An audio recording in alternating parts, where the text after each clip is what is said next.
30 वर्षों के पश्चात ब्रह्मांड में महाशक्तियों का मिलन होगा, जो समस्त राशियों को प्रभावित करने वाला है। बड़े ग्रहों का महासंयोजन बनने वाला है। आपसी संबंध युति प्रभाव आरंभ होने वाला है, जो समस्त राशियों को प्रभावित भी करेगा। कुछ राशियों के लिए विशेष रूप से लाभकारी हो सकता है, कुछ के लिए ये कष्टकारी भी हो सकता है। ये उनकी स्थितियों पर निर्भर है कि किस भाव में ये योग बनने जा रहा है। यदि ये एक सकारात्मक भाव में है तो निश्चित रूप से बड़ा लाभ देने वाला होगा, परंतु यदि कहीं ये कुछ नकारात्मक भाव में है तो उसी के अनुसार ही कुछ कम लाभ प्राप्त हो सकता है अथवा कुछ समस्या का योग बन सकता है। जय श्री गणेश। नमस्कार, मैं आचार्य संजय द्विवेदी। मेरे समस्त प्रबुद्ध दर्शकों का मेरे चैनल पर हार्दिक स्वागत है। 30 वर्षों के पश्चात जो सौरमंडल में ग्रहों की स्थितियां हैं वो विशेष बना रही। यहाँ पर 18 मार्च से जो शनिदेव हैं, जो अभी तक अस्त अवस्था में थे, वो प्रबल रूप से अपने संपूर्ण सामर्थ्य के साथ, पूर्ण क्षमता के साथ, पूर्ण बल के साथ समस्त राशियों को प्रभावित करने जा रहे हैं, क्योंकि ये उदय हो चुके हैं। इसी के साथ साथ यहाँ पर 7 मार्च से शुक्राचार्य का गोचर भी कुंभ राशि में चल रहा है, तथा यहाँ पर 15 मार्च से मंगल भी आ चुके हैं। अब 3 विशेष ग्रह हैं जो अपने अपने क्षेत्र में बड़े ग्रह हैं, क्योंकि यहाँ पर शनिदेव न्यायाधीश हैं, कर्म फलदाता हैं, कर्मों के अनुसार फल की प्राप्ति कराते हैं। अत्यंत क्रूर ग्रह हैं, आध्यात्म के कारक हैं, गुरु हैं जो प्रायोगिक रूप से आपको प्रैक्टिकली जीवन का समस्त ज्ञान देते हैं, अच्छे बुरे का अवलोकन कराकर आपको आगे बढ़ाते हैं। इसी प्रकार से ये अत्यंत लाभान्वित करने वाली स्थिति है, क्योंकि शनिदेव अपनी मूल त्रिकोण राशि में शश नामक महाराज योग है, जो राजा के समान सुखों की प्राप्ति कराता है। अब मंगल शनि का आपसी संबंध मित्रवत नहीं है, परंतु तात्कालिक रूप से समभाव है, जो नकारात्मकता नहीं देगा। नकारात्मकता नहीं मिलेगी तो आपको लाभ निश्चित रूप से मिलता है। मंगल भी यहाँ पर क्रूर ग्रह हैं, जो साहस के कारक हैं, पराक्रम के कारक हैं, छोटे भाई के कारक हैं, क्षमता के कारक हैं, वाद विवाद लड़ाई झगड़े के भी कारक हैं। ऊर्जा के संपूर्ण स्रोत मंगल है, तो 2 महाबलशाली ग्रहों का आपसी मिलन हो रहा है। तो जिनके लिए ये सकारात्मक भाव में बन रहा है वहां पर महालाभ का योग बनेगा, क्योंकि यहां पर बहुत ही सौम्य ग्रह, अत्यंत शुभ प्रभाव वाले शुक्राचार्य भी हों, जो जीवन के समस्त भौतिक सुखों का अर्जन कराते हैं, बड़े लाभ कराते हैं, बड़ी गाड़ी, बड़ा भवन, बड़ा लाभ देते हैं, बड़े पद की प्राप्ति कराते हैं, जीवन के संपूर्ण सुख देते हैं। तो ये तीनों बड़े ग्रह हैं जो विशेष है। अब इन तीनों का संयोजन जब बनेगा तो कुछ राशियों के लिए अच्छे भाव में होकर महालाभ देगा, कुछ के लिए समस्या आ सकती है। आज मैं तुला राशि के लिए, जो कि शुक्राचार्य की ही राशि है, इस महायोग का किस प्रकार का परिणाम प्राप्त हो सकता है, कहां कौन सा भाव प्रबल हो रहा है, कहां आप लाभ ले पाएंगे अथवा कहां पर समस्या आ सकती है, उसका क्या निराकरण है, संपूर्ण विश्लेषण मैं पूर्ण तर्क के साथ करने जा रहा हूं। प्रिय दर्शकों, यदि हम स्थितियों का अवलोकन करें तो यहाँ पर शनिदेव, जो मुख्य रूप से जिनकी राशि में ये गोचर हो रहा है, शनिदेव और तुला राशि का आपसी संबंध अति मित्र का है, क्योंकि तुला राशि शनिदेव की उच्च राशि और शुक्राचार्य के साथ ही शनिदेव का गोचर चल भी रहा है, तो अत्यंत महत्वपूर्ण है।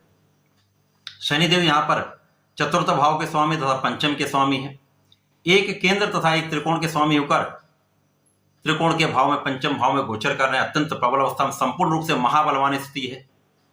लग्न के स्वामी भी शुक्राचार्य साथ में है, तो ये इस भाव के प्रभाव को कई सौ गुना बढ़ाने वाला है।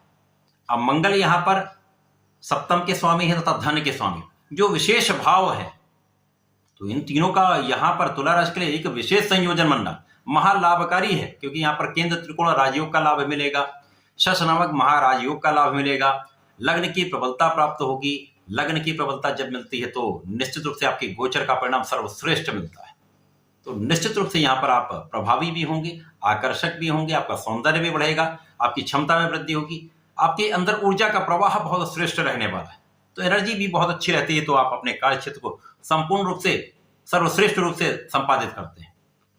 अब यहाँ पर पंचम भाव, जो कि ज्ञान का भाव है, शिक्षा का भाव है, संतान का, प्रेम का है, तो यहाँ पर आपके ज्ञान का क्षेत्र विस्तृत हो जाएगा, ज्ञान से विशेष लाभ मिलेगा, शिक्षा प्रतियोगिता में संपूर्ण सफलता मिलेगी। जो लोग सरकारी नौकरी का प्रयास कर रहे हैं, प्रशासनिक सेवाओं की तैयारी कर रहे हैं उनके लिए विशेष समय। यदि यहाँ पर आप पूर्ण निष्ठा के साथ संपूर्ण परिश्रम करके अपना संपूर्ण प्रयास करते हैं तो कोई आपको रोक नहीं सकता। सर्वश्रेष्ठ लाभ यहाँ पर मिलने वाला है, रिजल्ट बहुत पॉजिटिव आएगा, संतान भी बहुत अच्छी रहने वाली, संतान का सुख भी प्राप्त होगा, संतान से विशेष लाभ भी मिल रहा है, प्रेम संबंध के लिए ये समय अच्छा है। अब यहां पर यदि हम देखें तो जीवन साथी के साथ जो स्थिति है वो भी प्रेम पूर्वक रहने वाली है, आपसी सामंजस्य बढ़ेगा, जीवन साथी से भी आपको लाभ मिल रहा है, तो ये एक विशेष स्थिति बने। धन वृद्धि का समय है, सुख वृद्धि का समय है, क्योंकि यहां पर मंगल जो प्रबल अवस्था में है, क्योंकि त्रिकोण के भाव में है, लाभ को देख रहे हैं, धन भाव के स्वामी हैं, तो यहां पर लग्न के साथ संबंध बन रहा है, सुख तथा पंचम के साथ संबंध बन रहा है। जब धन के स्वामी इस स्थिति में होते हैं तो एक महाधन महालाभ का योग बन जाता है। तो इस समय में बड़े धन का लाभ आपको प्राप्त हो रहा है, पारिवारिक संपत्ति से भी आपको लाभ हो सकता है, परिवार का पूर्ण सहयोग आपको प्राप्त होगा, तो जीवन के सुखों का आप अर्जन कर पाएंगे, उपभोग कर पाएंगे, उपयोग कर पाएंगे। यहाँ पर भूमि भवन वाहन का निश्चित रूप से योग बन रहा है। जो लोग भूमि लेने का प्रयास कर रहे हैं, वाहन लेने का प्रयास कर रहे हैं, घर बनाने का प्रयास कर रहे हैं, ये प्रयास सार्थक होगा। ये जो 26 अप्रैल तक का जो समय है विशेष है, बड़ा लाभ देने वाला है। ये बड़े ग्रहों का संयोजन अचानक आपके जीवन में अत्यंत प्रगति कराने वाला है। सरकारी नौकरी के प्रयास में संपूर्ण सफलता मिल सकती है, नए व्यवसाय में आप जा सकते हैं, व्यवसाय की स्थिति भी आपकी अच्छी रहेगी, बुद्धि बल भी आपका अच्छा रहने वाला है। अब यहां पर भौतिक सुखों के स्वामी शुक्र भी है, तो अचानक जो अष्टम के भी स्वामी आकस्मिकता के भाव के स्वामी होकर यहां पर हैं, लाभ को देख रहे हैं, तो धन लाभ अचानक प्राप्त हो सकता है। कुछ परिसंपत्ति से अचानक आपको लाभ मिल सकता है, पारिवारिक सदस्यों से कुछ अचानक लाभ मिल सकता है। निश्चित रूप से ये आपके जीवन को आगे बढ़ाने वाला है। धन विशेष रूप से बड़ी मात्रा में आ सकता है। अब यहां पर क्योंकि शनिदेव यहां पंचम में होकर सप्तम पे इनकी दृष्टि का प्रभाव, जो पहली दृष्टि होती है वो विच्छेदात्मक होती है, परंतु यहां पर सप्तम के स्वामी के साथ होंगे तो ये जो जीवन साथी के साथ सामंजस्य की स्थिति थी वो बैलेंस हो जाए। बहुत बड़ा यहां पर कोई कष्ट नहीं है, छोटी मोटी समस्याएं हो सकती है, कुछ मतभेद हो सकते हैं, परंतु आपसी प्रेम बना रहे। यहां पर आपके साझेदारी में कुछ समझदारी से आपको कार्य लेना होगा, धैर्य के साथ आपको चलना होगा, तो लाभ तो यहां पर भी मिल रहा है। यहां पर निश्चित रूप से शनि शुक्र तथा मंगल का प्रभाव आपके धन को बढ़ाने वाला है, ज्ञान बढ़ाने वाला है, शिक्षा का भाव विशेष रूप से आपको लाभान्वित करने वाला है। जो विद्यार्थीगण हैं इस समय परीक्षाएं दे रहे हैं उनका रिजल्ट बहुत अच्छा प्राप्त होने वाला है। वो यदि संपूर्ण प्रयास करते हैं, निष्ठा के साथ अपने पढ़ाई में लगे रहते हैं, तो यहाँ पर सफलता में कोई संदेह नहीं, एक्सपेक्टेड आपको रिजल्ट मिल सकता है।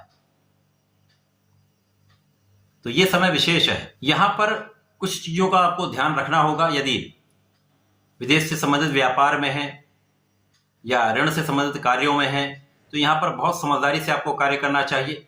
विदेशी व्यापार से अथवा लोनी के कार्य में सजग रहकर आपको कार्य करें, क्योंकि यहां पर कुछ धन फंस सकता है अथवा धन के कारण कुछ विवाद की स्थिति हो सकती है।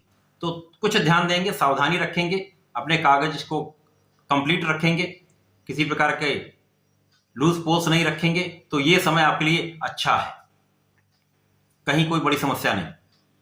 इस समय में आपको नियमित रूप से भगवान भोलेनाथ पर जलार्चन करना चाहिए, श्री गणपति महाराज की आराधना करनी चाहिए। प्रत्येक शुक्रवार को भोलेनाथ पर जलार्चन करने के साथ पंचामृत से अभिषेक करें तथा गणपति जी को श्वेत मिष्ठान का विशेष या यहाँ पर दूध से बने मिष्ठान का अर्पण करना चाहिए, जिससे आपके जीवन में प्रगति भी होगी, जो समस्याएं हैं वो समाप्त होंगी, जीवन में सर्वश्रेष्ठ आप लाभ ले पाए। तो ऐसा करके समय का लाभ लें। धन्यवाद, नमस्कार।